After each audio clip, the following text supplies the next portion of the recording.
డీజేలు టపాసులపై సంచలన నిర్ణయం. హైదరాబాద్ నగరంలో డీజేలు టపాసుల వ్యవహారం శృతిమించింది.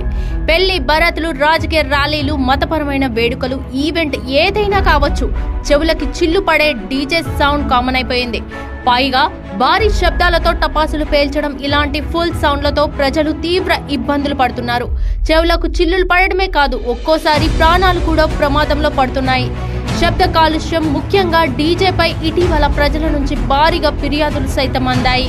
డీజేల వ్యవహారం శృతిమించడంతో 4 రోజుల క్రితం హైదరాబాద్ సిపి ఆనంద్ ఆధ్వర్యంలో రౌండ్ టేబుల్ సమావేశం కూడా నిర్వహించారు. డీజేపై నిషేధం విధించాలని, సౌండ్ సిస్టమ్ విషయంలో కొన్ని షరతులు విధించాలని, భారీ టపాసులు పేల్చేందుకు అనుమతులు ఇవ్వొద్దంటూ పలువురు రౌండ్ టేబుల్ సమావేశంలో అభిప్రాయాలను వెల్లడించారు. ఇలా అన్ని వర్గాల పెద్దల నుంచి, అన్ని పార్టీల ప్రతినిధుల నుంచి అభిప్రాయాలు తీసుకొని ప్రభుత్వానికి సైతం నివేదిక అందించారు. నివేదికను పరిశీలించిన ప్రభుత్వం డీజేలపై కీలక నిర్ణయం తీసుకుంది. హైదరాబాద్ పరిధిలో డీజేలు, టపాసులపై నిషేధం విధిస్తూ సంచలన నిర్ణయం తీసుకుంది. హైదరాబాద్ పరిధిలో డీజేలపై నిషేధం విధిస్తూ హైదరాబాద్ సిపి ఆనంద్ నోటిఫికేషన్ జారీ చేశారు.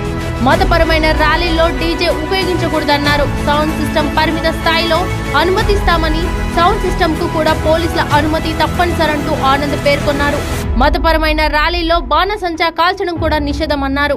నిబంధనలు ఉల్లంఘిస్తే 5 ఏళ్ల జైలు శిక్ష, ₹1,00,000 జరిమానా విధిస్తామని హైదరాబాద్ సిపి ఆనంద్ స్పష్టం చేశారు.